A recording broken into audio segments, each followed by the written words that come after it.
Já vai começar, a conversa é boa, as ideias aparecem, a gente ri no caminho. É que tá no ar, é que tá no ar, onde você estiver, na TV ou no celular. É isso aí, Rec Lovers. Começa mais um Rec na Nova Brasil, hoje, dia 7 de abril. Que isso? Você sabe que... Marcela. Boa tarde, tudo bem? Não, boa tarde não, porque eu ainda não almocei, né? Bom dia, amigos, tudo bem? Sabe que eu ouvi uma história essa semana? Que eu me mijei de... Desculpa a palavra. Ai, como eu sou baixa, né? Eu rolei de rir. E isso eu vou chegar no ponto que a gente acabou de voltar de um feriado, né, gente? Maravilhoso feriado, delicioso. E aí eu vi uma pessoa fazer um vídeo falando assim, gente, toda vez que acontece um negócio com Jesus, eu engordo 10 quilos. Aí aparece outra pessoa e fala, mas por quê? Fala, gente, Jesus morre um bacalhau. Jesus ressuscita um ovo de Páscoa. Jesus faz aniversário um panetone e um peru. Eu já engordei 30 quilos esse ano e ainda nem chegou o Natal. Você come muito. Era só essa informação que eu queria dar pra vocês. E aí, gente, tudo bem? Queria falar pra você não ficar chateado que esse feriado acabou, porque daqui 2 semanas temos outro, hein? Qual que é o outro?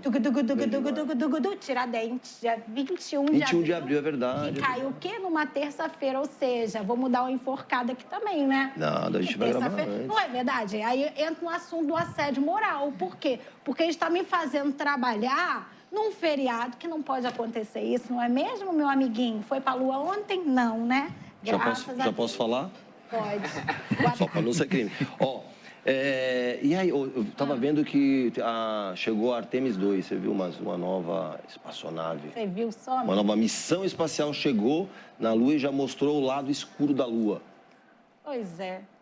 Aí eu te pergunto, acrescentou o que isso na sua vida? Não sei ainda, porque eles estão vendo. De repente tem alguma informação lá bacana? Que na minha ainda, até o prezado momento, não teve nenhum acréscimo. Pode ser o quê? Que daqui a um tempo a gente mude para a Lua, né? Mas sabe o que eu acho? A franquia do McDonald's lá, por que não? Mas eu acredito que um dos interesses seja povoar outros países, outros planetas, porque esse aqui já está meio zoado. Deu, né? Mas eu acho que já existe esse interesse, já faz tempo, né? Mas você acha de que povoar outros países. Ou as ruins Outros vão países pra não, Lua? outros planetas. As boas ou as ruins que vão para a Lua? Eu não sei. Viu? E ficou aí essa questão, né? Eu não sei. Só para falar rapidinho, você falou que o Brasil não ia ganhar de ninguém, ganhou pelo menos da Croácia, hein? Mas agora eu vou falar uma coisa pra você também. Falando de Inclusive, futebol, eu vou falar gente. pro Neymar, que assiste a gente toda terça-feira. A gente não vai pra Copa, gente. Se esse homem te ligar, você fala, não vou ter outra coisa pra fazer, aniversário. Ele se contundiu aniversário novamente. das crianças, não vou. Ele se contundiu Mas eu vi um novamente. vídeo do Romário, você sabe que eu não entendo nada de futebol, mas eu sou uma pessoa que gosta de uma fofoca nas redes sociais. E eu vi um vídeo do Romário, que eu adoro o Romário. Por quê? Porque ele jogava muito, não faço ideia se ele jogava, porque eu acho ele escroto pra caralho. Eu adoro gente escrota. E aí, ele é escroto pra caralho. E aí eu vi um vídeo dele falando assim, gente, o Neymar de muleta, sem perna, com lesão, é melhor que todos os jogadores que estão hoje ali. E aí fica essa birrinha, já não sei o que lá do Neymar, não sei o que lá. Gente, você não gosta do Neymar, o problema é seu. Ninguém tá te chamando pra ir pra casa dele jogar um pôquer com ele. A gente tá chamando ele o quê? Pra jogar numa seleção que, se você pensar que se o Brasil for pra uma semifinal, você não trabalha, porque o jogo é de tarde, acorda. Reflita. Reflita sobre isso. Não é pra você gostar do Neymar, começar a seguir, tatuar o Neymar no teu braço. É o quê? Um feriado que vai ter, gente, num dia de semana. Porque se jogar só essa parte aí, essa primeira parte, o jogo é o quê? É de noite, é sábado, é domingo, você vai continuar trabalhando. Agora, se passa, é um ponto facultativo, acorda pra vida. Reflita. Vamos trazer nossos 2 entrevistados, que eles têm muito a acrescentar. Será que eles vão pra Copa? Tem. Um vai explicar pra gente quais são os produtos mais reconhecidamente genuínos da Colômbia. Um vai Eu gosto dessa palavra, genuíno. E o outro vai explicar pra gente o que muda na vida quando você fica milionário. Aonde está Como a é a vida de semente milionário? do caju? Em cima ou embaixo? Essa vai ser a pauta de hoje. Agora, eu também quero saber o seguinte, se esse nosso convidado vai torcer pro Brasil ou pra Colômbia. Porque aqui eu tô sentindo que tem uma energia aqui que pode estar querendo que o Neymar não vá pra Copa. Eu percebi. Você tá entendendo? Mas após esse assunto de futebol, que a gente não entende essa nada, profundidade. essa profundidade, lua, um futebol, um feriado. Só não falamos do BBB, hein? Porque Eu nem ninguém está assisto assistindo, mais, né, gente? Assisto Vamos mais. combinar. Mas um dos entrevistados aqui, sim. Ah, é. Entende Especialista e no sabe BBB. muito bem. Mas eu acho que flopou e flopou geral esse Big Brother. Mas, enfim, né? Quem sou eu para poder falar de flopada, mais flopada da internet? Enfim, gente, olha, nosso convidado interessantíssimo que está aqui. E eu vou começar com ele, que é ator, diretor, escritor, Bailarino. bailarino, vendedor, faz tudo que você imaginar. Especialista em bolo de rolo. Exatamente. E tá ali no reserva do Neymar, já veio até uniformizado. Ó, ele tem uma trajetória incrível que transita entre o teatro, televisão, literatura. Ele construiu uma carreira super importante, marcada por trabalhos autorais e personagens muito fortes. No palco, ele se destaca pela criação de espetáculos próprios e personagens icônicos, como o Palhacinho Triste, além de projetos que unem arte e temas sociais, como o monólogo Eu Estatística. Nossa, que lindo esse nome, Eu Estatística. Em 2025, ele integrou o elenco da novela Três Graças na TV Globo, consolidando ainda mais a sua presença no audiovisual. Seja muito bem-vindo a esse circo, Maciel Silva. Muito obrigado. Bem-vindo, Foi viu? ator, produtor, diretor, tudo de dor. Exato, exatamente. Ah, não, primeiro eu quero te dar os parabéns. Você tem que fazer stand-up. Você começou, eu só não ri porque eu não sabia se podia rir. Ai. Você fez um stand-up de Mas ela já fez muito. Então tá Ai, explicado. meu cara é chato pra cacete. É não, nada. foi muito Stand-up bom. não tem graça. Não, depende do jeito que você fez, teve graça. Eu também não... Eu achei maravilhoso. Eu acho o máximo. Ah, então pronto, gente, R$60 o ingresso.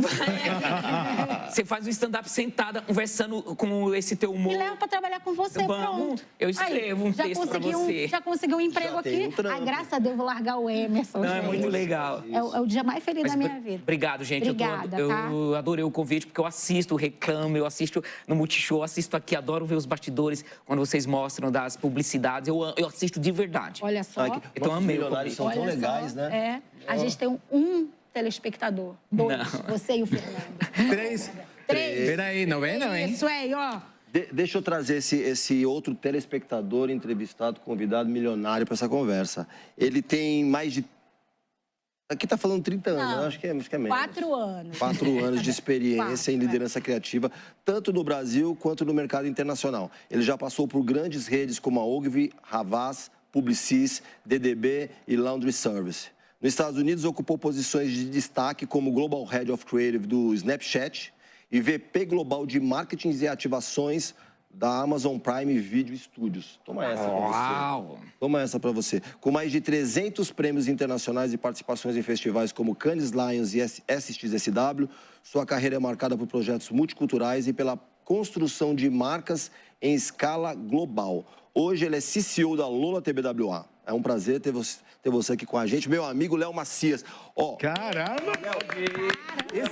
Isso lindo parece importante, hein? mas olha só, aqui o que não tem? Que o Léo ganhou o Grammy já com projeto gráfico pro Jair Oliveira, pro Jairzinho. Olha que show. Isso não tá aqui nessa descrição. É verdade. E também não está aqui que ele é um artista plástico que já expôs em vários...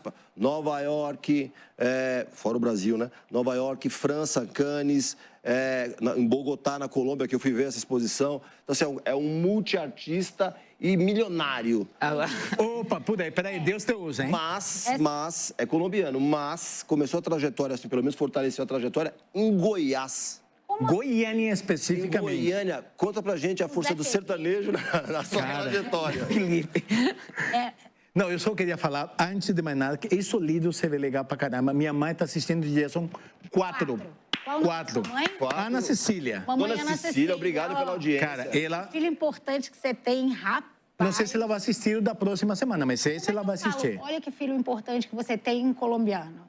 Igualzinho, ela vai entender. Olha que filho importante que tu tens. Isso, você fala um pouco mais nasal e já dá certo. Obrigada. Comigo tem funcionado Grata. 30 anos. Mas conta pra gente, como é que foi essa chegada aí no... O que tem a ver Goiânia com essa história toda que a gente leu aqui? Cara, olha a história. Eu nasci na Colômbia, nasci em Cali, que você já deve ter ouvido falar, O obviamente. cartel de Cali. Cartel de Cali, aquela é o primeiro que vem na cabeça, mas Narcos ajudou muito, porque antes você falava Cali, você falava assim, Cali é tá. Aí depois você fala assim, não, Cali é o cartel, tem tudo o resto. Kalimann que é o apelido dela, Cali. Então... Cara, não tem nada a ver, mas cara, Cali se posicionou por causa de Narcos. Aquele Cali de quando eu morava lá. Só que aí, eu queria mudar de emprego. Porque eu achava que não estava aprendendo coisas legais, as pessoas bacanas estavam em Bogotá. E aí eu fui morar em Bogotá. E em Bogotá, o presidente da Ogilvy era um brasileiro. E aí ele começava a trazer os livros de propaganda do Clube de Criação, essas coisas todas. E, cara... Quem que era esse? Se chama Marcos Vinícius Queiroz. Ele era o tipo CCO na época da Ogilvy. E um cara muito bacana, imagina um cara brasileiro, morando no Brasil, trazendo tudo esse know-how de aqui. E, cara, eu comecei a abrir aquele livro e falei, meu, é isso que eu quero. Cara, pelo amor de Deus, não é Colômbia. Qual idade que você tinha? Eu tinha 17 quando eu fui morar em Bogotá, sozinho. E fiquei 3 anos trabalhando na Ogilvy e eu vou falar de um jeito muito carinhoso. Durante 3 anos eu fui o escravinho da criação. Trabalhando, cara, em tudo que era possível. Só que aí, quando deu meus 20 anos, 3 anos juntos, ele falou, eu estou voltando para o Brasil, não quero mais morar aqui. Quer ir comigo? Bora lá para o Brasil? Falei, cara, é legal pra cacete, mas, cara, eu nunca fui, não falo a língua, não sei do que se trata e tal. História longa, curta, falei, bora. E quando você nunca veio para o Brasil, você acha que tem uma praia em cada esquina. E alguém está dançando capoeira, aquela coisa toda. E era em Goiânia, que era literalmente no meio do país. É agro. Agro total. Mas, cara, foi incrível, porque, aprendi a cultura brasileira, aprendi o idioma. Tudo bem, eu sei que tem acento ainda, tudo bem. Eu li seu pensamento, mas pelo menos aprendi um pouco. Fiz um monte de amigo bacana, que até hoje são amigos meus. E eu acho que me fez me apaixonar de tudo o pacote Brasil, sabe? Então, e aí foi onde começou a minha carreira no Brasil. Então, para mim foi muito importante. Mas por que você foi para Goiânia e não veio para São Paulo? Porque ele queria montar a agência em Goiânia, ele era de Goiânia. Então, ele já tinha os contatos, já tinha toda essa... Que oportunidade que surgiu? Foi essa. E era em Goiânia, eu falei, cara, é lá. Aí eu fiquei 3 anos lá em Goiânia, 2 anos e 8 meses. Já aprendi português, aprendi a cultura, aprendi capoeira, tô brincando. Aprendi tudo aquilo. E aí eu falei, bom, check, agora São Paulo. E aí, vem pra cá. Olha... Então, tudo começou lá por causa disso. Maravilhoso. É. E você, amigo, você veio de Pernambuco para São Paulo. Pernambuco para São Paulo. Diretamente de Pernambuco para São Paulo. E quando foi essa virada de chave? Porque assim, eu acho que quando você nasce artista, você pode demorar a se descobrir. Mas tem ali dentro de você, a não ser que você seja um artista medíocre. Isso. Porque aí você faz qualquer coisa, começa a ser artista a hora que você quiser. Mas quando você nasce e é tão talentoso como você, que tem dom de escrever, de produzir, de atuar, exatamente... Como é que foi essa virada sua de chave, de sair do seu Pernambuco para vir para essa loucura desse São Paulo? E de onde você é lá em Eu sou do Pernambuco, uma vila chamada Vila de São Lázaro, que deve ter 800 habitantes, que pertence à cidade de Panelas, que fica lá no agreste pernambucano, uma cidade linda, com serras, com rios, cachoeiras, é bem... Qual que é a cidade mais Próximo é Caruaru, dá 1 hora de Caruaru. Caruaru, Gravatá. É a região do agreste. Isso, Gravatá, Caruaru. E no lado sul, tem Maceió e, seguindo ao contrário, vai para Recife. Então, eu tô lá naquele meio. Eu vim, boa pergunta, porque eu acho que eu já queria ser ator, mas não conhecia, tanto que a gente falava representar a importância da escola, né? Eu lembro de uma professora que criou uma peça de teatro e eu fiz, e aquilo foi me despertando. Fazia teatro dentro da igreja, a gente dançava axé de Daniela Mercury dentro da igreja. Se for dançar hoje, a gente é expulso. Fazia coreografia e tudo. E eu queria fazer teatro e não tem a informação que tem hoje, com rede social, com tudo. Eu falei, vou para São Paulo. Eu tinha parente aqui, tinha minhas tias, minha mãe conseguiu falar com minha tia. Faz quanto tempo? Eu vim 28, 29 anos. Faz bom tempo. E daí eu vim para São Paulo e a primeira coisa que eu cheguei em São Paulo... A gente falou de Miguel Falabella agora há pouco, eu vi uma revista, eu tentando fazer teatro, não sabia como, eu vi uma revista chamada Guia do Ator. Eu desci do ônibus, peguei o ônibus ao contrário para comprar, era a única revista na banca. E lá eu descobri o mundo, lá tinha tudo. Aí descobri que tinha a Universidade Federal do Pernambuco, que tinha artes cênicas. Eu lá não sabia. Se eu soubesse, eu não teria vindo. Eu teria tentado lá para estudar artes cênicas lá. Aí vim para São Paulo para estudar em São Paulo. No CAC, lá em... Na Universidade Federal mesmo, de Pernambuco, em Recife. Sim. E daí vim para São Paulo e fui descobrir o teatro, descobrir as artes. Trabalhei como vendedor em loja, trabalhei com muitas outras coisas, até que me formei, peguei o bendito DRT, porque hoje em dia, para pegar... Basta 4 vídeos no TikTok, viraliza chega lá pega no o seu sindicato e fala, olha só, gente, olha como eu estudei, não é verdade? Eu tive que passar por banca para fazer comédia, para fazer drama, ler livros, um questionário de 80 páginas, e uma banca avaliando você para dizer... Eu lembro que quando eu fiz a prova, tinham 45 pessoas, passaram 3. Eu e mais uma menina e um outro rapaz. Inclusive, a menina eu conhecia, o rapaz eu não conhecia. O rapaz era Chuck Norris, já pensou assim?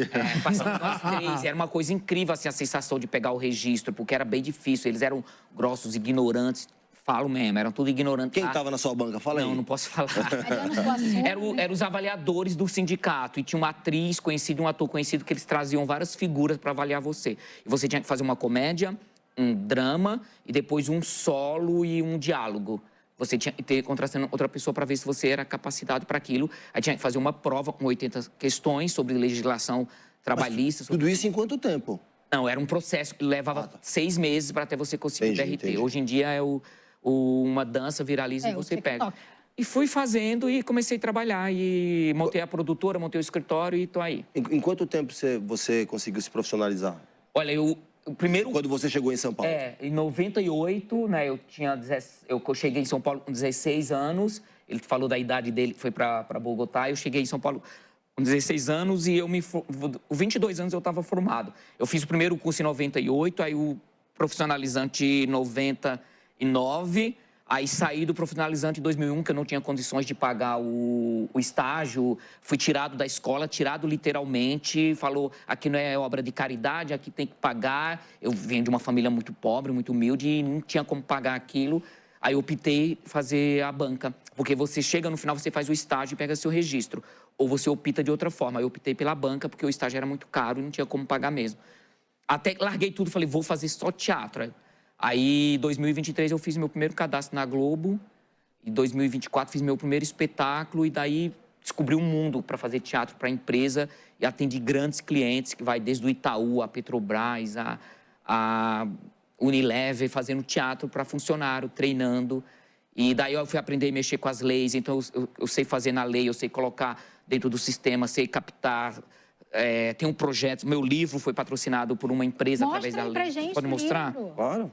Ó, foi a JoFG que patrocinou, eles patrocinam diversas ações, projetos. E esse livro foi pro Brasil todo, gratuito. Caio e a Bicicleta Mágica. Isso, que virou uma peça de teatro agora. Então, o processo de 4 anos até eu me formar e pegar o registro, que é o período normal de uma faculdade. Aí fui fazer jornalismo, desisti, porque fiz 2, 3 anos, desisti. E depois, quando estava formado, eu me formei em História, que daí eu amo História e fui fazer História, e é isso.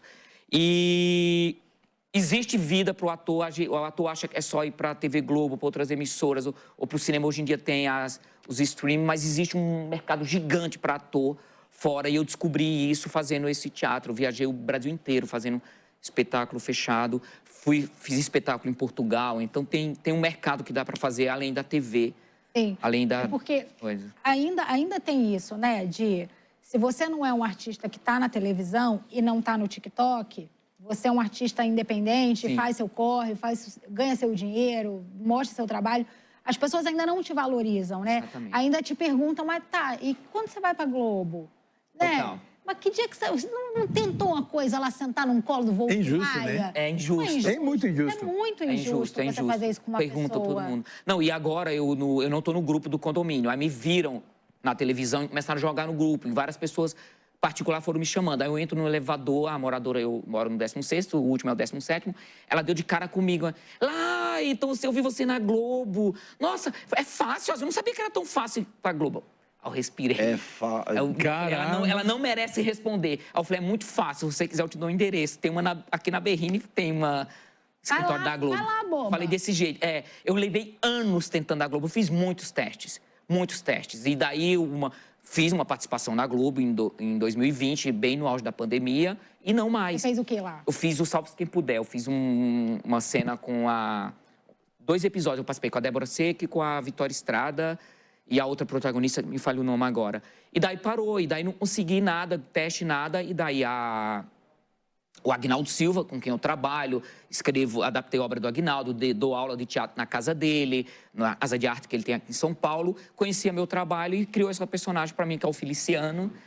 E foi maravilhoso, foi incrível, direto. Inspirado no Marco Feliciano. Não, mentira. Não, ele é um antiquário que adora obra de arte, adora... Né, ele falou, ele é artista plástico, é um artista plástico e que estava envolvido com o roubo das 3 graças, a obra lá. E foi um presentão, porque eu contracenei direto com a Sophie Charlotte, com o Miguel Falabella e com o Rômulo Estrela e o Murilo Benício. Foi incrível. E acaba sendo uma escola... Uma escola total, incrível. Maior, né? Não menosprezando a escola que a gente estuda, mas a vivência te traz um... Você vê... Depois eu tenho uma história maravilhosa do Agnaldo Silva para te contar, mas vou te contar no off. Conta. Mas tudo isso de uma cidade de 800 pessoas e olha só... Panela. Do lado da panela. Do lado da Que nem panela. panela tem. Tem uma estátua tua lá na tua cidade, não é possível. Ou ainda não? Fizeram festa quando eu apareci no primeiro episódio, ganhei Tem que ter, né? Já é alguma coisa, né? Já é... Ô, Léo, e você? O Marcelo tá contando a história dele, como é que ele chegou e como é que foi do momento que ele chegou até o momento que ele chegou na Globo. Passou um tempo. Você falou quando é que você chegou no Brasil, que você foi para Goiânia. Em quanto tempo você entrou na sua primeira grande agência e aí pensou assim, caramba, acho que agora eu aconteci. Agora eu estourei no norte. Sim. Cara, olha que essa história é muito legal, porque eu morava em Goiânia e eu sempre queria fazer meu portfólio ficar melhor. E as condições que eu tinha lá, nem sempre eram as melhores. Então, coloquei uma coisa na minha cabeça que era assim, ó, prefiro fazer, pelo menos esse era meu mindset na época, com talvez não o melhor fotógrafo em São Paulo, talvez o mais barato, mas talvez vai ser melhor porque vai ter melhores referências, do que com o melhor de Goiânia. Entendi. Era a minha mindset. Então, eu sempre tentava, de alguma maneira, trabalhar com gente de São Paulo só para ter desculpa de vir para cá e aprender e ver como funciona, ver que luzes tinha, ver alguma coisa que eu pudesse aprender. Só que aí eu falei assim, quer saber, eu preciso ir embora para São Paulo. E aí eu comecei a fazer uma estratégia que era, primeiro montei minha pasta e eu comecei a pegar, nas quintas-feiras de tarde, eu começava a reclamar de dor de barriga na agência. Acho que eu noto muito legal. Eu fiz um pouco de atuação, tá? Isso que eu ia falar. Cara, noto muito legal, não sei, não estou me sentindo bem. Por quê? Porque eu já estava planejando pegar o busão à noite de quinta-feira, de Goiânia para São Paulo, que eram 14 horas. Não era, cara, sentadinho, que não tinha por deitar. Aquele que deita era, sei lá, bem mais caro. Então eu pegava à noite, chegava no Tietê, na rodoviária do Tietê, dava aquele banho higiênico, escovava o dente e tal, e já tinha agendado umas 3 ou 4 entrevistas durante o dia. Não tinha celular, tá? Na época não tinha. E aí eu mostrava a minha pasta e sexta-feira, à noite, pegava de volta para Goiânia. E Não ficava no hotel, não ficava nada. O fato de você não ser brasileiro, o fato de você ser colombiano, latino, né? Você acha que isso te ajudava? Não ajudava? Não fedia nem cheirava? Cara, eu acho que nem fedia nem cheirava, era mais, eu acho que era assim, tipo... Fala de novo, por favor. Não fedia? Nem fedia nem cheirava. Ah, que legal, fica legal, né? É bonito. Né? Não é legal? Eu acho bonito. E agora já tá melhor, no início era bem pior, tá? Mas era o tipo do cara que estava tentando fazer uma pasta em Goiânia. Então, tudo era nesse sentido. E eu fiz isso durante meses, literalmente. E chegava, às vezes essa pessoa não me atendia. Puta, não, hoje o cara não veio. Aquela coisa toda. Sim. Até que um dia, eu tinha marcado com Javier Talavera. O Javier, se ele está assistindo, ele sabe disso. Sempre que eu encontro ele, eu ajoelho. Um dos maiores nomes dele. Da propaganda brasileira. O cara é foda e literalmente o cara mudou minha vida. Mudou minha vida. Era DPZ, era o quê? Ele estava na DPZ. E aí ele pegou, com aquele jeito respeitoso dele, ele pegou, viu minha pasta e falou, Flaquito, tua pasta não é boa. Essa pasta é muito ruim. Cara, pensa que eu tinha acabado de descer de um ônibus na rodoviária Tietê, já tinha pego mais um ônibus para ir lá na Rua Angélica, acho que era a DPZ, não lembro onde que era. E você escutar essa paulada na cara. Só que assim, ele foi o único cara que teve coragem de me falar que minha pasta não era boa. Porque o resto falava, não, tua pasta é muito legal, não, deixa teu telefone. Ele deu feedback real. Ele me deu a real. E a partir de lá, desse momento, eu falei, cara, puta, eu fui enganado todo esse tempo, cara. Tipo, peguei ônibus uma porrada de vezes à toa. E ele me falou, volte e traga coisas novas. E eu, literalmente, eu saí de lá chorando. Cara, eu engoli o choro, eu saí e falei, cara, não por ele ter me falado isso, era por todos os busões que eu peguei à toa. Que podia ter sido... Eu ter ouvido isso no início. Antes. E foi o cara que me fez revisitar meu portfólio, tentar melhorar, e o cara me falava, isso ainda não tá bom, isso pode ser mais legal. Então, esse cara foi, o cara foi um pai na minha vida. E aí, eu melhorei esse portfólio. E aí, uma vez, eu fui visitar um outro diretor de criação, uma sexta-feira, tudo era sexta-feira, que do dia da cólica, que eu não ia, que estava em casa, doente. E aí, ele marcou 9 da manhã, eu cheguei às 9 da manhã, lá era na Marginal Pinheiros, mas a gente se chamava Upgrade, acho que era, na época. Eu não lembro. Não lembro. E o cara não chegava, 11 da manhã, apareceu um cara, que também eu faço questão de falar, porque esse é o outro santo que apareceu na minha vida, Sardinha. Cara, diretor de arte dos bons, com um quê de design e tal. Falei assim, cara, eu tô vendo você aqui desde as 9 da manhã, você tá esperando quem? Falei, tô esperando tal pessoa. Falei, cara, essa pessoa não vai chegar. Hoje é sexta-feira, ele não vem e tal. Cara, você se importa se eu vejo tua pasta? Falei, pô, faço questão. E o cara viu minha pasta e me falou, você toparia ir trabalhar numa agência pequena? Falei, porra, claro que sim. E aí, ele me falou, cara, procura esta pessoa, tal lugar, tal. E aí surgiu a minha primeira oportunidade em São Paulo. Literalmente, assim, tipo, numa agência que era minúscula, mas era uma agência. Só que aí, o que aconteceu? De lá para cá, dessa última visita do Javier, eu falei assim, eu preciso ter coragem e pedir as contas. E eu peguei, e eu falei, cara, vou embora para São Paulo. Aí o cara em Goiânia me falou, mas você é para onde em São Paulo? Falei, ainda não sei, mas eu sei que não vou ficar aqui. Você tem uma proposta? Tem alguma coisa? Eu falei, não tenho. O que eu fiz em paralelo? E essa história é engraçada, porque não sei se eu posso contar na rádio, mas eu vou contar. Eu liguei para um dos fotógrafos que eu contratava. Fornecedor. Fornecedor. E o cara, eu passava coisa para ele fazer e tal, se tinha virado meu amigo. Falei, cara, eu estou pedindo minhas contas, estou indo para São Paulo tentar rodar minha pasta. Falou, cara, fica aqui, fica no estúdio. Tem lá no fundo, tem uma caminha lá, você pode ficar lá. Eu fiquei 2 meses lá procurando oportunidades.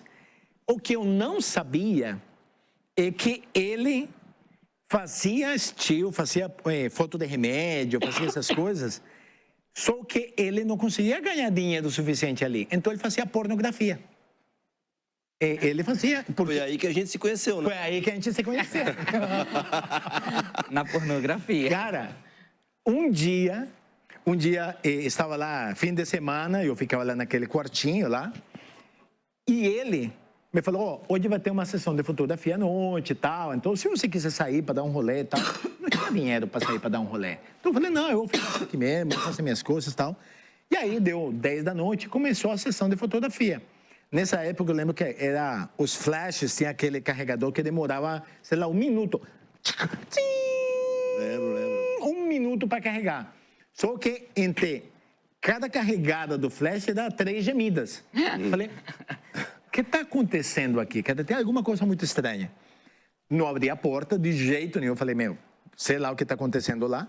E o dia seguinte me contou, cara, não, eu faço pornografia porque, cara, foto de remédio, de refrigerante, não dá, Não paga minhas contas. Não paga minhas contas. Então, eu boto o obturador E eu sou um dos modelos, eu sou um dos atores. Então, eu sempre estou de Robin, ou de Múmia, ou do Zorro, que é uma maneira que ninguém me veja. Eu amo a Múmia.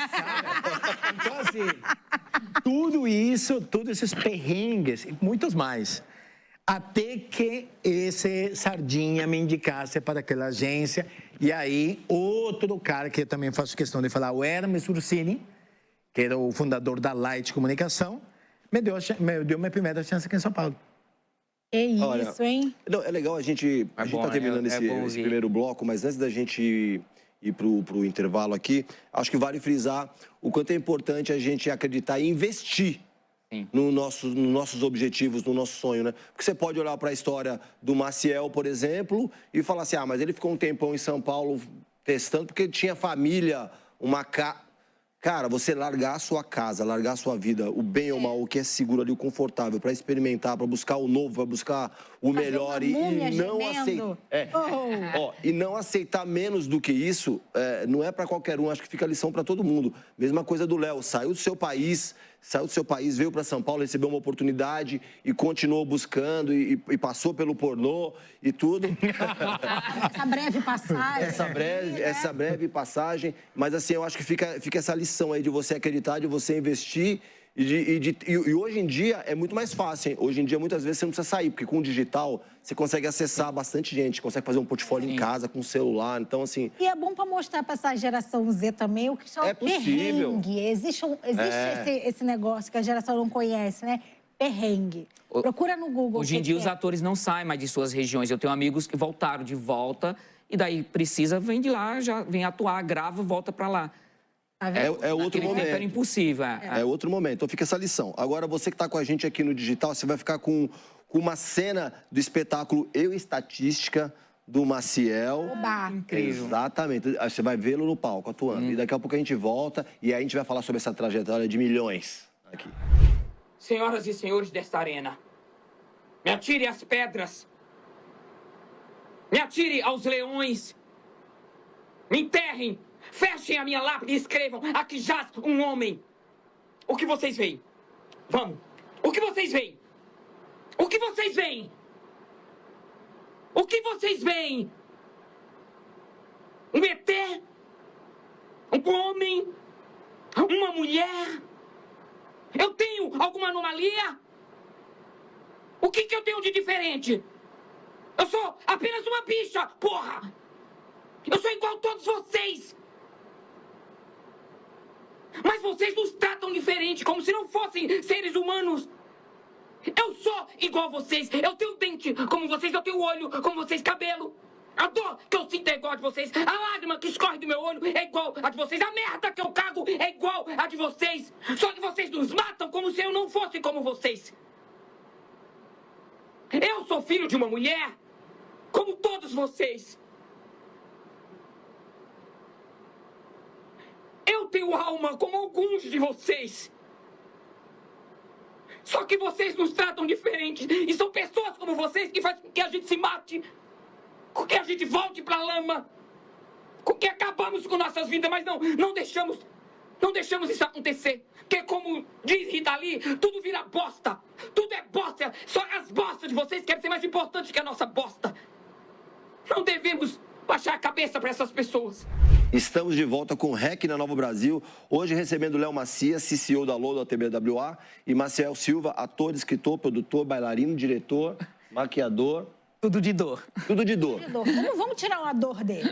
Sem dor não tem história, né? Modelo, pronto. Modelo não tem dor. Ó, a gente foi pro intervalo contando dos principais desafios que vocês enfrentaram na vida para poder iniciar a trajetória de vocês. E agora vamos falar um pouquinho do sabor, que a gente falou de dor, vamos falar um pouquinho de sabor. Vai, começar contigo, Maciel. Em que momento você... Como é que foi quando você ganhou o seu primeiro cachê, você ganhou uma grana, que você falou assim, caramba, eu acho que deu certo. Pode falar como que foi? Consigo humilhar alguém Pode? já hoje. Pode, Foi com o fotógrafo amigo do Léo.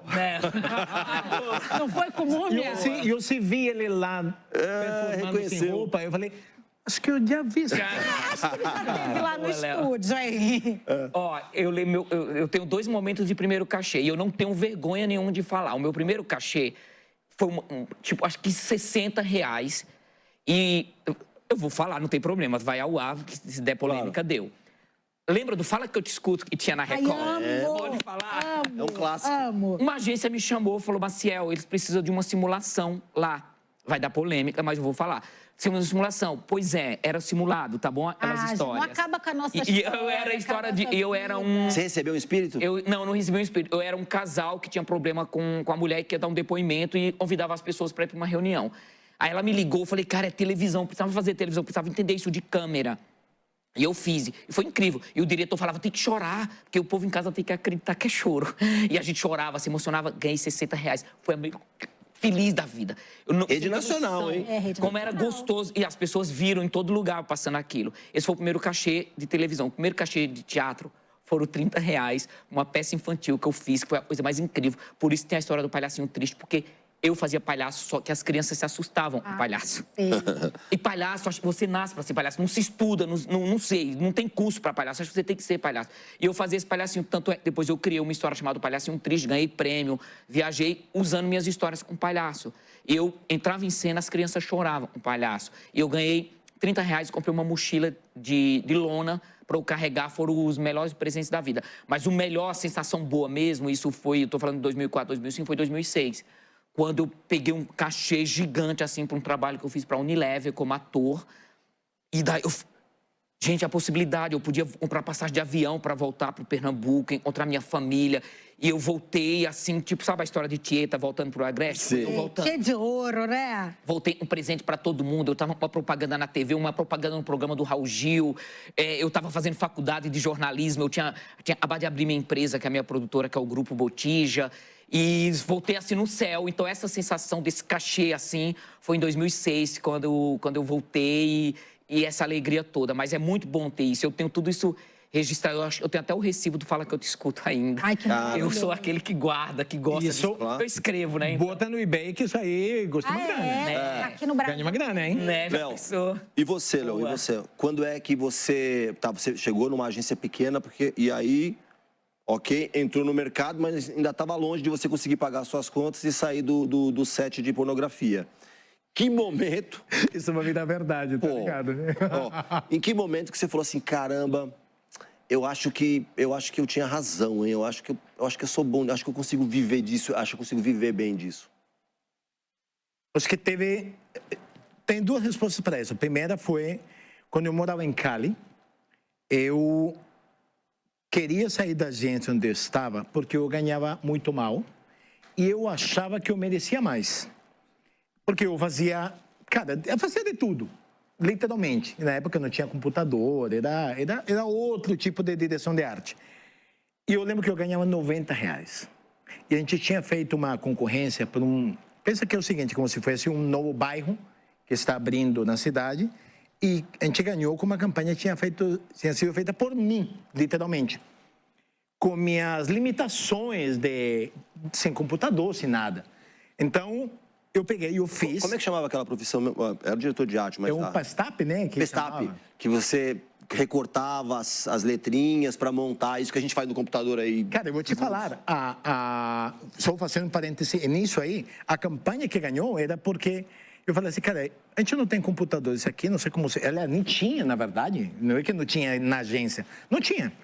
E eu peguei e falei assim, cara, eu vou fazer uma campanha de jornal, eram páginas duplas na época que você podia comprar isso ali.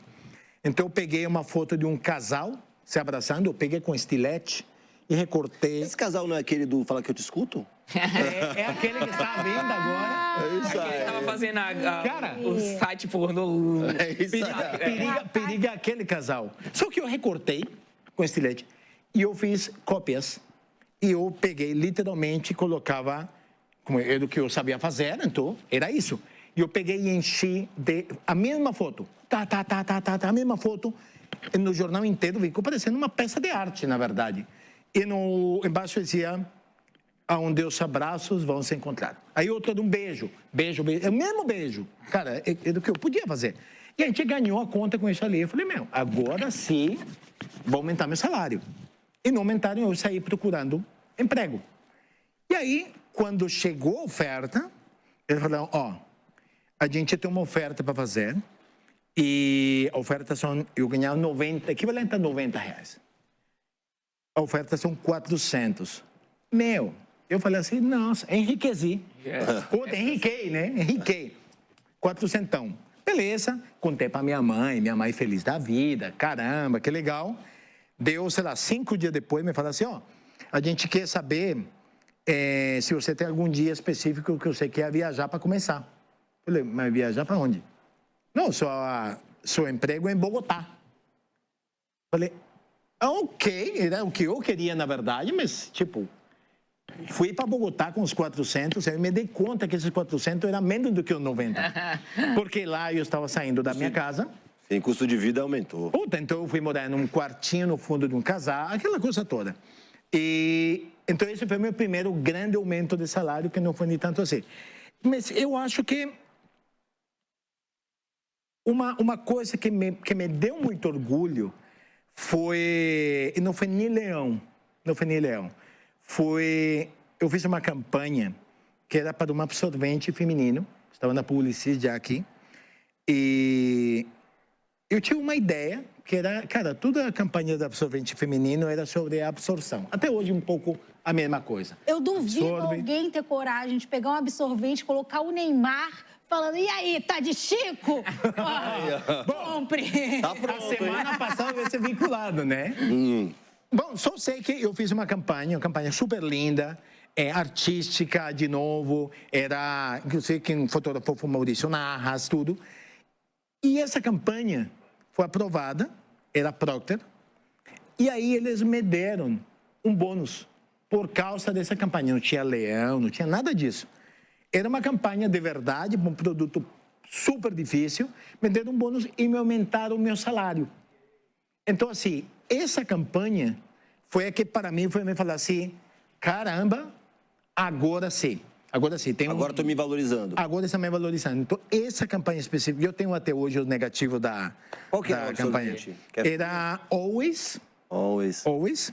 E cara, era muito simples. Era uma foto de uma banheira, cor-de-rosa, lindo, super delicado, foto de verdade. A banheira, ela parecia o formato de um absorvente. E em vez de ter um ralo, tinha 6 ralos. E falava, absorve 6 vezes mais. Tão simples quanto isso. Só que talvez a simplicidade daquilo e a estética e o jeito feminino... E fugir do lugar comum. Fugir do lugar comum, porque sempre era foto de mulheres felizes, sorrindo porque estavam confidentes. E não, eu estou super protegida, posições difíceis, sabe aquela coisa? Ai, tô de branco, tô de branco, no manto. Esse era, cara, era uma coisa linda. Era uma coisa linda. E o cliente aprovou. E aí a gente produziu, eu lembro que a gente pegou, literalmente fez o set. Hoje você pega na AI, me dá uma foto de uma banheira vista por cima com 6 ralos e pronto, está feito em 2 segundos. Não, a gente fez o set e tudo. Então, como me fez pensar, dá para fazer diferente, dá para fazer para um cliente complexo, que Procter & Gamble, vamos combinar, para um produto muito difícil, que você fazer campanha boa para cerveja é fácil. Vai lá fazer para um absorvente. Então, assim... É um assunto mais delicado. É um assunto mais complexo, né? Então, ele me fez acreditar que dá para fazer mesmo na dificuldade, dá para produzir mesmo na dificuldade, e ainda me reconheceram. Então, aí me aumentaram o salário, me deram um bonuzinho, tudo. Então, essa foi uma campanha que marcou muito a minha vida. E vem cá, quantas vezes, ou já aconteceu, ou nunca aconteceu, pode ser que aconteça, você já quis mandar a publicidade para puta que eu estou e viver da sua arte, que é... Olha, você que está aqui assistindo a gente, ele vai te passar o Instagram, se ele quiser também, não vai invadir a privacidade do artista. E ali tem um link onde você mostra suas obras de arte. Cara, eu juro pra você, se eu tivesse o talento que você tem, eu ia ser a pessoa mais escrota do mundo. Eu não ia olhar pra cara de ninguém e falar assim, gente, quer falar comigo? Compre. Porque é bizarro o que você faz, é lindo. E você, além desse talento de ser um publicitário reconhecido, você também é um... vai pra merda. Tanta generosidade. Mas não é verdade. Eu já tô seguindo, viu? Mas você viu que absurdo que é? Muito. A gente não vai ter condição de comprar essa encarnação. Mas, quem tem condição... Compre. Imagina você ter um negócio daquele ali na sua sala. Primeiro, quanta generosidade. Obrigado. Para mim, a arte tem sido sempre uma salvação, inclusive para a minha carreira. porque eu vou falar um pouco também do meu projeto Arte, que é a parte que tem tudo a ver com isso. Acho que pegou carona na tua pergunta. Assim, ó, tem muita gente que faz terapia, toma remédio, meditação, yoga, acupuntura, tudo aquilo. Isso tudo aquilo é minha arte. Então, a arte é o meu refúgio, onde eu vou me desintoxicar, onde eu vou encontrar outro tipo de referências, outro tipo de conversas. Eu repito sempre a mesma frase, que é assim: eu nunca vi vaca comendo carne, mas eu vejo publicitário comendo publicidade. E tudo fica a mesma merda. Eu vou na arte para me inspirar, para conversar com outros artistas, para ter outro tipo de conversas que me possam inspirar mais do que ficar vendo propaganda, tá? Com todo respeito e gratidão que eu tenho pela propaganda. Então, a arte tem sido tudo isso. Eu vou lá porque propaganda tem muita frustração, muito não. Raramente a tua ideia vai sair do jeito que é, ou com a grana que precisava, ou com o tempo que precisava. Tudo aquilo. A gente vive num universo de frustrações. Se você não tiver um lugar onde você se refugia, você enlouquece. Então, para mim, a arte tem sido tudo, meu remédio, tudo aquilo. E pensando naquilo, inclusive, já que você toca no assunto, eu faz muitos anos eu tenho uma carreira de artista, já he exposto em vários museus, galerias, em vários países e tal, o que me permite uma felicidade de ser reconhecido por uma outra coisa, que não é só a publicidade. Que quando eu falo só, estou falando de uma carreira em paralelo da outra. Só que tá bem nas duas, né? É que é difícil. Eu diria que transito nas duas, de uma complementa a outra. Acho que a arte me inspira na propaganda e a propaganda me dá uma disciplina que para a arte é importante. Então eu produzo de uma maneira diferente porque a propaganda me deu essa engenharia de poder trazer. Então acho que elas duas se retroalimentam entre si. Só que tem um momento em que e como todo artista, você está tentando procurar uma galeria para expor seu trabalho. Cara, se o mercado de propaganda é pequeno, o da arte é desse tamanho. Eu não conseguia espaço. Ninguém queria expor meu trabalho. Por justas razões, porque tinha muitas outras pessoas mais talentosas, com mais trabalho, mais dedicadas, qualquer coisa. Eu falei, cara, quer saber? Eu, junto com minha esposa, a gente falou, vamos abrir uma galeria de arte? E a ideia era o contrário de tudo que toda galeria é. Assim, toda galeria é um lugar extremamente asséptico, onde você escuta os seus passos entrando, onde tudo é branco. Chato pra cacete. Eu amo porque já me acostumei com essa linguagem, mas ele é um pouco proibitivo para as pessoas. Você fica, às vezes, até com um pouco de receio de entrar. Não sei se eu pertenço àquilo. E perguntar o preço, então, nem pensar.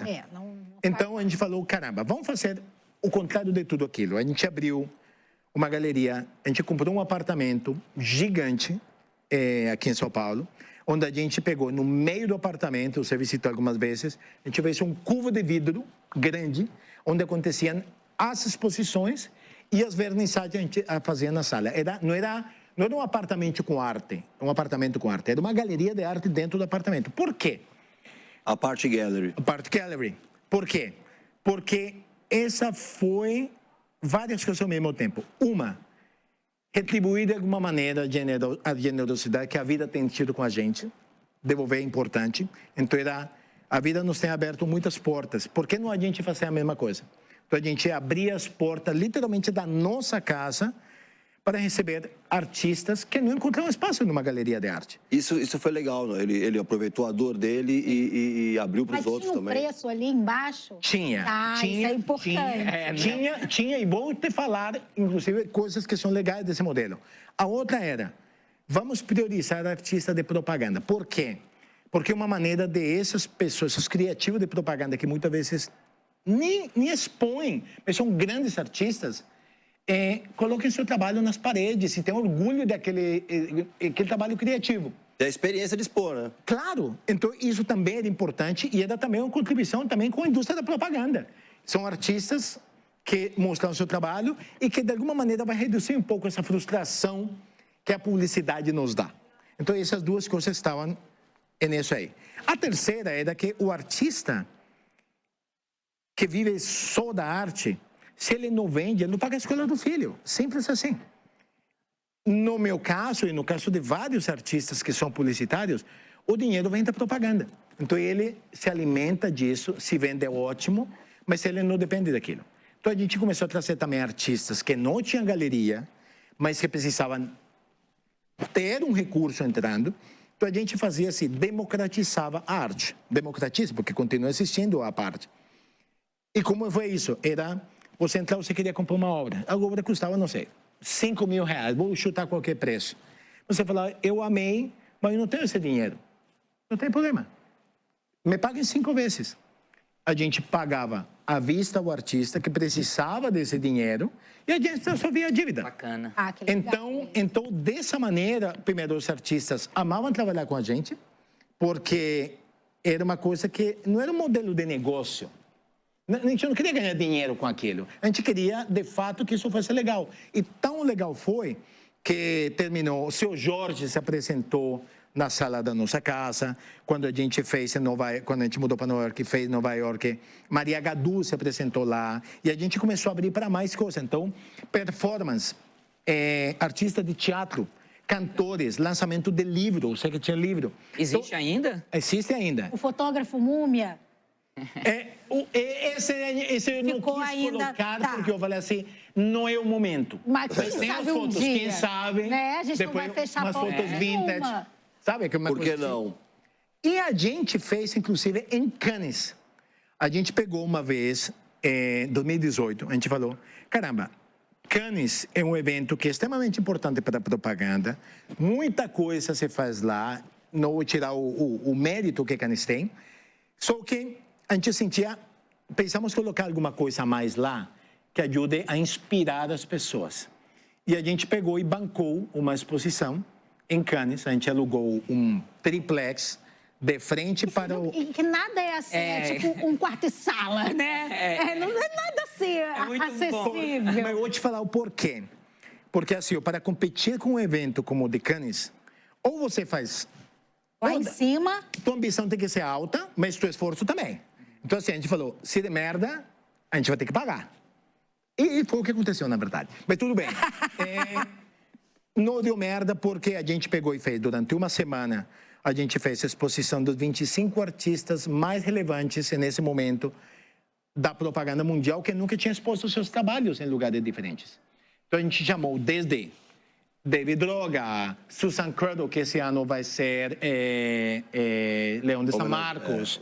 E na época a gente chamou Chacho Puebla, que estava coincidentemente na Lola. Olha que o mundo como é pequeno. A gente Lola é a agência que ele onde tá eu trabalho. Brasil, a Lola Brasil ele tá. A gente chamou o André Gola, que é um baita artista aqui no Brasil. Marcelo Serpa, Fernando... A gente chamou literalmente muita gente bacana para expor. E não tinha só isso, a gente tinha palestras de pessoas falando de arte, de cultura, de coisas durante o dia. O Jogo do Brasil, a gente chamava a galera para ir assistir lá. Eu tenho uma foto sua lá assistindo. A gente chamou, por exemplo, um ator do Rio, que a gente amou o trabalho dele. Fez uma performance lá, né? A gente bancou ele para ele ir. Era a primeira vez que ele viajava para fora do país. Incrível. E a gente levou ele do Rio para lá para ele fazer uma performance sobre o que aconteceu na vida dele. Cara, me dá arrepios. Porque a performance dele, ele é um cara que a vida levou ele para a obesidade mórbida.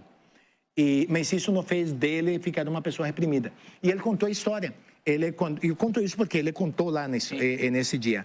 Ele, quando era pequeno, bem jovem, ele era abusado por um padre.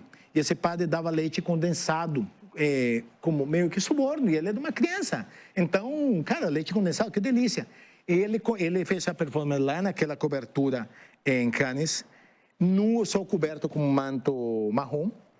E ele começou a contar a história enquanto ele dava leite condensado na boca de todo mundo, sem falar o que era. Ele falava, foi assim que eu fui assediado.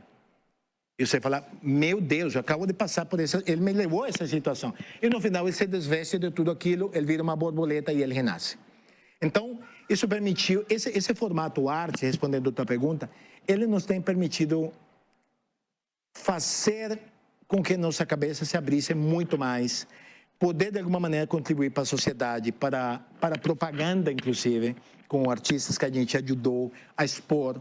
Então, eu sou muito grato por ter essas duas avenidas na minha vida. E minha esposa é quem toca, respondendo a tua pergunta, minha esposa é quem toca o dia a dia da galeria. A gente... A Thaís, um beijo pra Thaís. Beijo também. Quero conhecer. Thaís é brasileira? Linda, maravilhosa, brasileira. Um beijo, Thaís, porque Beijo, senão eu ia fazer o Thaís. sotaque. Pelo amor de Deus, não. Beijo. E ela é quem toca, então ela fez em São Paulo, a gente fez durante o tempo em São Paulo. Depois a gente abriu em Bogotá, fizemos várias lá. Visitei lá em Bogotá também. Em Nova York, quando a gente morava em Nova York. Aí tu tem casa em todos esses lugares, menino? Não, a gente Não, é foi só pra saber mudando. que se um dia A a gente gente- for viajar e Não, precisar não, ali não, de a um gente lugar foi sem mudando. pagar... Cada vez que ele mudava de escritório, que ele mudava Ah, tá. de país, aí a gente porque fazia. isso acontecia. Eu já Emerson já tava foi em achando todas. que Então, tinha eu um vi certo algumas, em cada mas assim, lugar desse, né, gente? isso onde ele fazia é na casa dele, no apartamento dele. Incrível. Aqui. Não é que ele montou era uma Então, galeria mas dentro da eu casa pensei dele. que tinha CEP em todas essas regiões. aí. Adoraria, mas não. E agora em Los Angeles a gente fez no outro modelo, Visitei também. a Par Garage, que também foi um modelo, inclusive, pensado pela minha esposa, onde muitos das grandes negócios que mudaram a história da humanidade hoje começaram numa garagem na Califórnia. Então a gente falou, vamos fazer disso no seu modelo, a Par Garage, e a gente fez lá. E fora isso em Cannes. Então, acho que esse modelo nos tem permitido contribuir de alguma maneira para a vida das pessoas. E o que ele quis dizer, falando sobre arte, que a arte salva. Vocês são artistas também, a gente entende isso. A arte salva. Sim. De tudo que falou, ele é da área de publicidade, mas foi procurar a arte para também fazer isso bem. Eu faço muitos trabalhos sociais com crianças carentes, com presídio, com a Fundação Casa, já diversos. E eu sempre falo isso, a arte salva. Então, todas as formas da arte, desde até o seu perfil no TikTok, ou um programa que vocês estão fazendo, ou artes plásticas, ou teatro, a literatura, a arte salva de todas as formas possíveis. É verdade. Inclusive, de você não ter um infarto. Eu conheço história de pessoas que jovens infartaram. Eu falo, eu acho que eu não passei por isso, porque a gente essa vida louca, porque eu estou fazendo teatro. Botar o problema em foco. Quando eu subo para fazer uma cena daquela, você não tem noção o que acontece. É arte. Maciel, para fechar, conta pra gente o que mudou na sua vida quando você entrou para fazer uma novela no horário nobre da maior emissora do país. O que mudou? Você humilhou quantas pessoas depois que você assinou o contrato? Desculpa, não entendi. Você humilhou quantas pessoas depois que você assinou o contrato? Não, eu não humilhei ninguém, mas algumas pessoas que nem falavam comigo me procuraram. Chegou, né? Chega. Eu ganhei muitos seguidores, porque a Globo marcava e ela marcava o collab, igual vocês no programa marcaram um collab comigo agora há pouco. A Globo marcava collab comigo, então isso chega para muita gente. Mas eu fechei contratos, eu estava esperando um contrato com uma empresa do Pará e eles me viram na novela, me ligaram. Eu ganhei muitos seguidores porque ela marca em collab com você, então isso aparece para você. Eu não humilhei ninguém, porque... Tá chegando a hora, hein? Eu sou muito pé no chão, mas mudou essa visibilidade mesmo, Emerson. E o tratamento, as pessoas têm muitas questões que falam disso, daquilo, mas eu nunca fui tão bem tratado na minha vida, assim, de mandarem o carro me pegar, de até o dia que eu não trabalhar me pagar, de hotel top para eu ficar, carro para me pegar, liberação para almoço, tratamento, a gente mudou como que era antigamente, tinha essas histórias, né, de como eram tratadas tanto as mulheres quanto as pessoas. Eu morria de medo, a gente falou um pouco sobre essa questão de preconceito, não estava no ar, e foi onde eu senti muitos preconceitos na minha vida, mas com esse sotaque ele vai trabalhar, olha o perfil que mandaram para o teste. E no meio mesmo, da publicidade, no meio do teatro, eu tinha uma professora no teatro que foi um absurdo o que ela falou. Eu ia fazer uma personagem sobre a Flor Bela Espanca, eu ia fazer o irmão da Flor Bela Espanca, e falaram, o Maciel, né? Eu tinha estudado, eu tinha pego o texto na USP, eu sabia todas as personagens. Falaram, o Maciel vai fazer o protagonista, né? Eu vi quando ela falou, para ser meu protagonista, no mínimo tem que ser Fábio Assunção, de olho verde, bonito. Isso aí, e eu peguei, nossa, sabe o que eu fiz quando eu saí eu ia falar o nome da escola, quando eu saí da escola? Macunaíma? Macunaíma, sabe o que eu fiz quando eu saí de Macunaíma? Comprei os direitos autorais, montei a peça e fui o protagonista e o teatro lotou. Chupa! Comprei os direitos junto com uma amiga e a gente montou a peça e eu fiz o protagonista. E passa tudo isso, essa professora me viu na novela e eu recebi mensagem dela. Mentira. Falando, então Me tem passa essas o arroba coisas. dela que eu vou humilhar Vou passar, ela. Já que você não quer, passar eu o arroba faço. dela. Entendeu? Porque não se faz isso com jovens que estão começando, que estão estudando. E ela falou isso. E por incrível que pareça, e eu tinha esse medo de chegar lá e vai ser pelo contrário. Fui muito bem tratado com os diretores, a equipe, o tratamento, desde o pessoal de caracterização. Tô com um pouco cabelo, mas para a novela eu fiquei zero, careca de tudo, né? Então eu tô segurando porque eu não sei até quando, posso ser que eu volte ainda para fazer, mas já tem um outro trabalho aí que eu não posso falar. Engatilhado. Já tá engatilhado. Fiquei sabendo agora que eu passei no teste para uma série para streaming. Que legal. Fora do ar eu falo que não Oba, tem a ver com ele. aí a gente vende pra Olha. você, Léo Dias. Fica tranquilo. Léo Dias. A gente vende informações pra ele. Conta pra gente, a gente Então, esse olhar carinhoso, de quando você trabalha com uma grande empresa, com uma grande produção, esse tratamento foi o diferencial. Então, mudou esse tratamento e é isso. Estou feliz. Sabe a sensação de realizar um sonho? É essa. Aí dá ele vazio, já estou em busca de outro, que eu sou meio doido, mas aquela sensação é muito boa de se realizar um sonho. E como ele falou que se ajoelha para a turma, ajudou ele, o meu é para o Agnaldo Silva. Ele escreveu e falou, quero o Maciel. Ai, então que não teve como maravilhoso. produtor de elenco Você dizer. sabe que uma vez o Agnaldo Silva me fez ganhar 50 mil seguidores? Ah, tá zoando? Era isso que você ia falar? É. Então pode falar. O Agnaldo Silva me fez ganhar 50 mil seguidores. Por quê? Olha só, ele Fala. estava numa livraria e aí ele viu meu livro exposto. Eu tenho um livro, olha que bosta. Ah, Qual olha, é que o bosta livro? Qual é o nada. É meu mesmo. Qual é o livro? É meu, Marcela, não é meu nome. Pra ganhar dinheiro, né? Que naquela época a gente fazia essas coisas para subornar as pessoas a comprar as nossas coisas. Aí, Agnaldo Silva passou na livraria, viu meu livro, achou feio pra caralho. Peraí que meu telefone tá tocando. Agnaldo. Achou feio pra caralho a capa. Ele tirou uma foto, postou no Twitter e falou, mas que bosta. Não, tá sério? É seríssimo. Qualquer um faz um livro agora. Olha que bosta, essa garota teve que fazer uma careta pra vender. Falei, puta merda. Agnaldo Silva, nunca mais vou fazer uma novela sua. Não se faz isso. E aí, não, mas eu respondi ele. Falei, ô Agnaldo, obrigado pela mensagem. Vou te mandar um livro e vou fazer uma capa nova. O que aconteceu? Ele comprou o livro, leu o livro, fez um Nossa! texto pra mim Cara no do blog Aguinaldo. dele. Não, me chamou pra novela, que é uma merda, né? Era uma hora dessa, tava rica, longe do... Mas ele se retratou e me pediu desculpas. Eu vou dirigir uma peça dele agora, se tiver personagem feminino, É. que chama Marcela. É. Ele que fez o prefácio Até do meu porque assédio Tem mais um moral... Os trouxe carcarás. pra vocês, os cacarás. Ele que fez o prefácio do meu. Até porque Onde assédio moral, né, Agnaldo? Não Da pode. cadeia, não é mesmo? Onde as pessoas podem encontrar teu livro?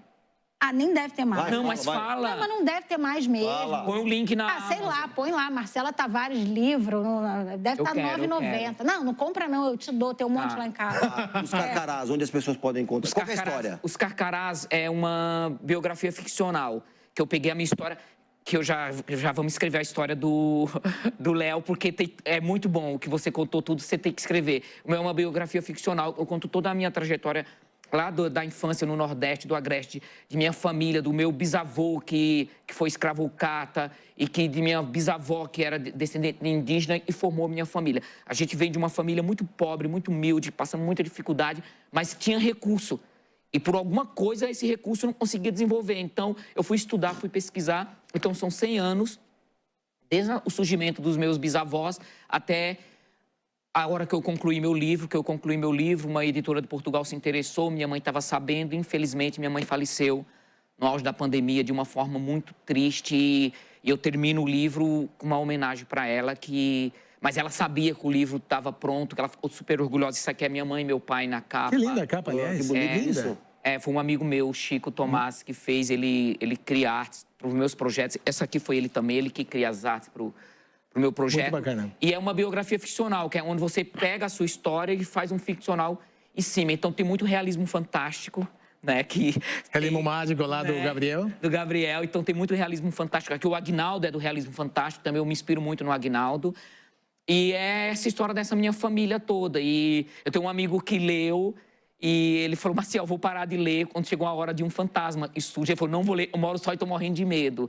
E eu quero compartilhar uma história, eu deixei a Biblioteca da Globo.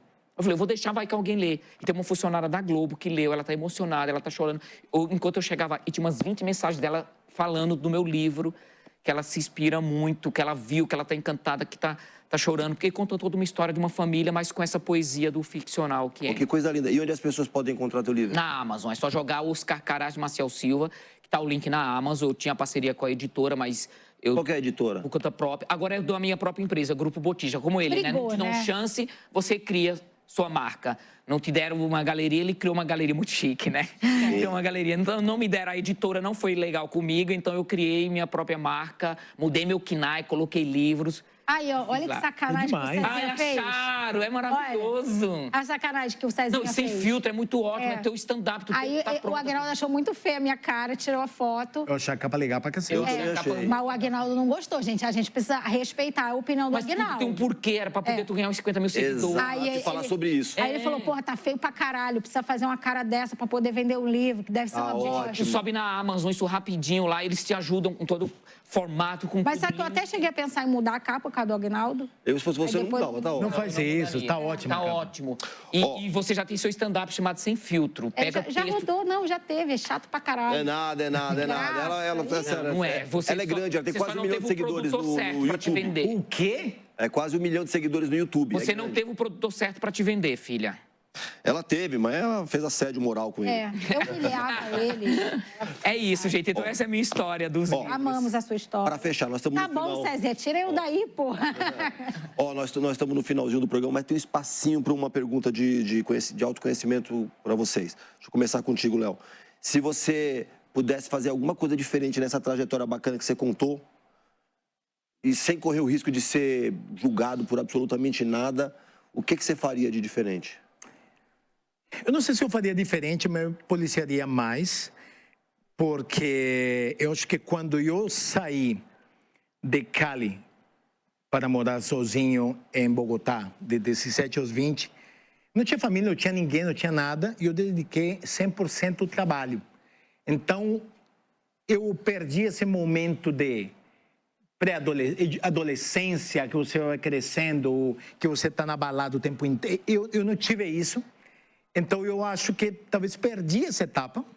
Depois de velho, é cafona. Já não tem graça nenhuma. Talvez eu botaria um pouquinho o pé. Eu acho que exagerei um pouco nesses 3 anos. Talvez seria o conselho. Viveria melhor essa etapa da vida? Talvez sim, sabia? Talvez sim. Isso diz muito uma coisa que eu falo assim, é legal ter uma ambição grande, mas se o teu esforço é pequeno, tu reduz a ambição para que empate. E nesse momento minha ambição era enorme, então eu tinha que trabalhar muito.